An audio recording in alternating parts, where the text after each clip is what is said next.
السلام علیکم ناظرین۔ شب برات شعبان کی 15ویں رات کو کہا جاتا ہے۔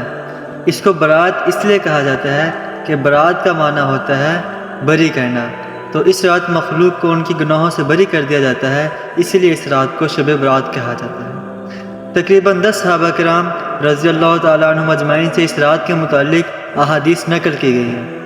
ان میں سب سے پہلے حدیث حضرت عائشہ رضی اللہ تعالیٰ عنہ کی ہے۔ وہ فرماتی ہیں کہ شعبان کی 15ویں شب میں نے نبی کریم صلی اللہ علیہ وسلم کو اپنی آرام گاہ پر موجود نہ پایا، تو میں ان کی تلاش میں نکلی۔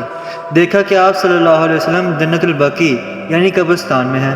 پھر مجھ سے فرمایا کہ آج شعبان کی 15ویں رات ہے، اس رات میں اللہ تعالیٰ آسمان دنیا پر نزول فرماتے ہیں اور قبیلہ بنو کلب کی بکریوں کے بالوں کی تعداد سے بھی زیادہ گناہ گاروں کی بخشش فرماتے ہیں۔ اب اس حدیث میں جو بنو کلب کی بکریوں کا ذکر کیا گیا ہے تو یہ صرف کثرت کو بتلانے کے لیے ہے کہ قبیلہ بنو کلب یہ عرب کا ایک قبیلہ تھا جن کے پاس بہت زیادہ تعداد میں بکریاں موجود تھیں، اور اس حدیث میں آتا ہے کہ بکریوں کے بالوں کی تعداد، یعنی ایک بکری میں کتنے بال ہوں گے، تو ان کی جو بے شمار بکریاں تھیں تو ان کی تعداد کے سے بھی زیادہ اللہ رب گناہ گاروں کی بخشش فرماتا ہے۔ دوسری حدیث میں ہے اس رات میں اس سال پیدا ہونے والے ہر بچے کا نام لکھ دیا جاتا ہے، اور اس رات میں اس سال مرنے والے ہر آدمی کا نام لکھ دیا جاتا ہے۔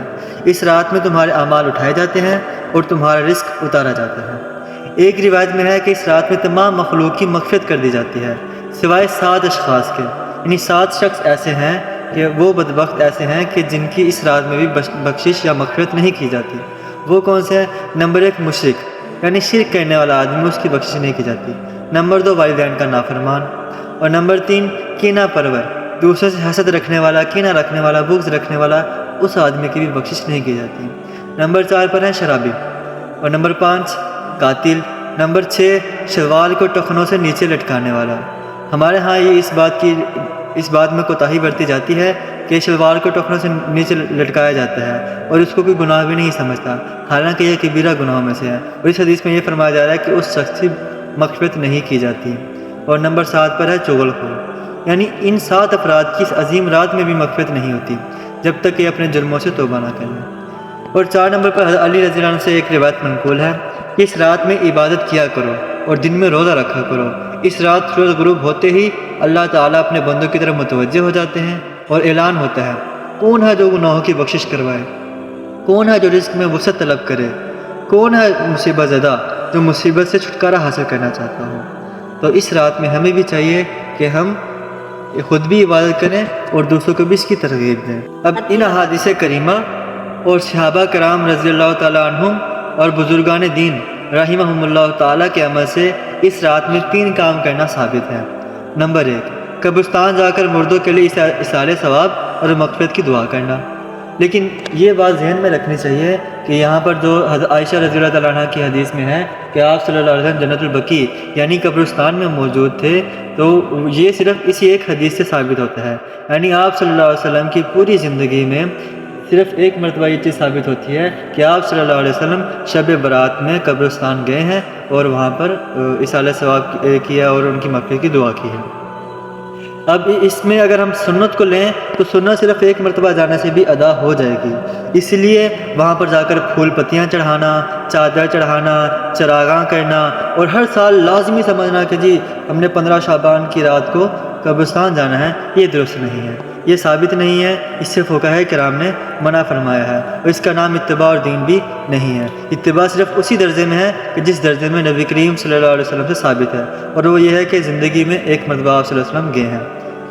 دوسری نمبر پر اس رات میں نوافل، تلاوت، ذکر، اس کا اہتمام کرنا چاہیے۔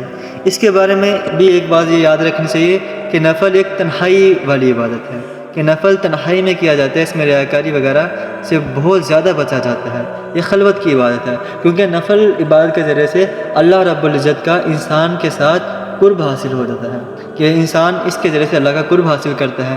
اس لیے ہمیں چاہیے کہ نوافل کو تنہائی میں پڑھیں، اور اس کے بارے میں جماعت کے ساتھ نوافل پڑھنا اور باقی جو مخصوص عبادتوں والا طریقہ ہے وہ اپنانا، جس طرح کہ جماعت کی نماز ہوتی ہے، یہ درست نہیں ہے۔ اس لیے ہر ایک کو یہ چاہیے کہ گوشے تنہائی میں جا کر اپنے رب سے قرب کو حاصل کرے اور نوافل پڑھے، اللہ سے دعا مانگے، بخشش طلب کرے۔ اس لیے ہمیں اس میں بھی احتیاط کرنی چاہیے کہ جو جماعت کے ساتھ نفل پڑھنے کا اہتمام کیا جاتا ہے یا اس طرح کے اور بھی جتنے بھی مشغلے ہیں ان سے ہمیں بچنا چاہیے۔ اور تیسرے نمبر پر دن میں روزہ رکھنا بھی مستحب ہے۔ ایک تو اس بارے میں حضرت علی رضی اللہ عنہ کی روایت ہے، اور دوسرا یہ کہ نبی کریم صلی اللہ علیہ وسلم ہر ماہ ایام 20 یعنی 13 تاریخ، 14 تاریخ اور 15 تاریخ ان کے روزوں کا اہتمام فرماتے ہیں۔ اس لیے اگر اس نیت سے بھی روزہ رکھا جائے تو اسے اجر و ثواب ملے گا۔ بلکہ ایک حدیث میں تو یہ آتا ہے کہ جو شخص ایام 20 یعنی 13، 14 اور 15 تاریخ کے روزہ رکھتا ہے ہر مہینے، تو اس کو پورے سال کے روزہ رکھنے کا ثواب دیا جاتا ہے۔ تو ہمیں بھی چاہیے کہ ہم اس کا اہتمام کریں۔ باقی اس رات میں بہت سے ایسے کام بھی ہوتے ہیں جو کہ شرعاً ناجائز ہے، جیسے پٹاخے بجانا، آتش بازی کرنا، حلوے کی رسم کا اہتمام کرنا۔ یہ تمام کے تمام فضولیات ہیں، اور یہ شیطان انسان کو ان فضولیات میں مشغول کر کے اللہ کی عبادت سے محروم کر دینا چاہتا ہے۔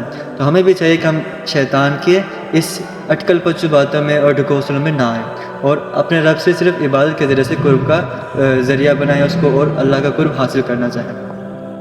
باقی یہ بات رہ جاتی ہے، کچھ حضرات فرماتے ہیں کہ شعبان کی رات کو عبادت کرنا یہ کسی حدیث سے ثابت نہیں ہے، اور جن احادیث سے ثابت ہے وہ ضعیف ہیں، ایسا بھی کہا جاتا ہے۔